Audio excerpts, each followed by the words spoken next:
بسم اللہ الرحمن الرحیم۔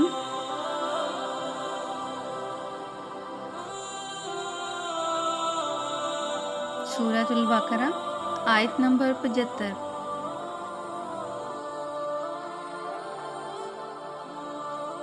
افتطمعون ان یؤمنوا لکم، افتطمعون تو کیا تم طمع کرتے ہو، ان یؤمنوا کہ وہ ایمان لے آئیں، لکم تمہارے لیے،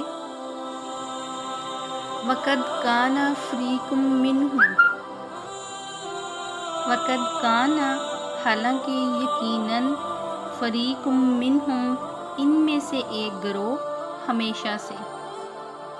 آیت کی تشریح ہے، افتطمعون ان یؤمنوا لکم تو کیا تم طمع رکھتے ہو کہ وہ تمہارے لیے ایمان لے آئیں گے۔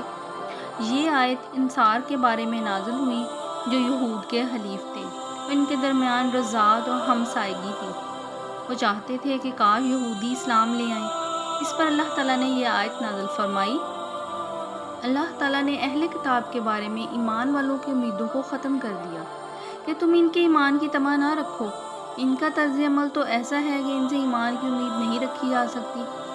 یہودی اہل کتاب تھے اور رسول اللہ صلی اللہ علیہ وآلہ وسلم کی آمد سے پہلے آپ صلی اللہ علیہ وآلہ وسلم کے انتظار میں تھے۔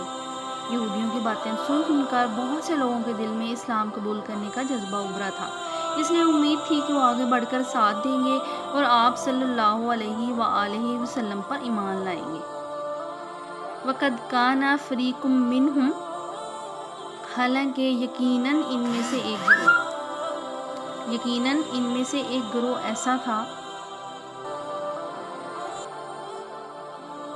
یسمعون کلام اللہ، یسمعون سنتا ہے، کلام اللہ اللہ تعالیٰ کا کلام۔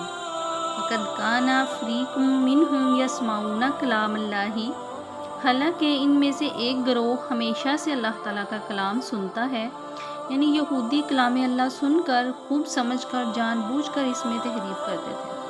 یوں یہ پتہ چلتا ہے کہ وہ کلام اس لیے سنتے تھے کہ اسے بدل ڈالیں۔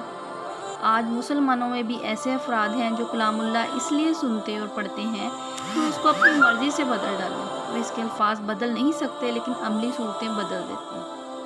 ثم یحرفونہ پھر وہ بدل دیتے ہیں، من بعد ما عقلوہ کہ وہ اسے سمجھ لیتے ہیں، پھر اس کے بعد اس کو بدل دیتے ہیں کہ وہ اسے سمجھ لیتے ہیں، یعنی یہودی کتاب اللہ کو سمجھ کر جان بوجھ کر اس کے معنی میں تحریف کرتے تھے۔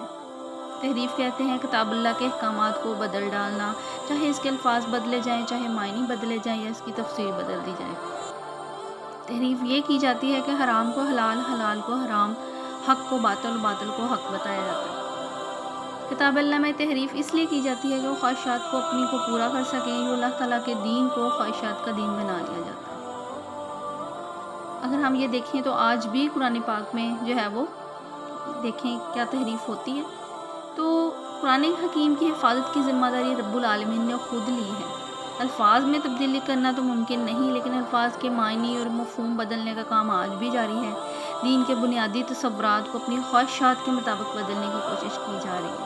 مثال کے طور پر شرک کا مفہوم، نبی صلی اللہ علیہ وسلم کی حیثیت، آخرت کی کامیابی کا عقیدہ، پردے کے احکامات، حلال و حرام کے احکامات، سود کے احکامات۔ وَهُمْ يَعْلَمُونَ اور وہ جانتے ہیں، یعنی یہودی تورات کو سمجھ سننے کے باوجود اسے بدل ڈالتے تھے۔ اللہ تعالیٰ نے وَهُمْ يَعْلَمُونَ سے توجہ دلائی ہے کہ وہ یہ حرکت سوچ سمجھ کر جانتے بوجھتے ارادے سے کرتے تھے، اور یہ وہ جانتے ہوئے کرتے تھے کہ یہ اللہ تعالیٰ کی کتاب میں تحریف ہے۔ اس سے ان کی جو چال بازیاں تھیں، منافقت و فریب کاری ہے، اس کی نشاندہی ہوتی ہے کہ وہ لوگ جان بوجھ کر حق کو چھپاتے اور تحریف کرتے تھے۔ ایسے لوگوں سے جو اپنی کتاب کو جسے وہ باعث شرف سمجھتے تھے اور اسے بدل ڈالتے ہیں، کیسے توقع کی جا سکتی ہے کہ وہ ایمان لے آئیں۔ جزاک اللہ خیرا کثیرا۔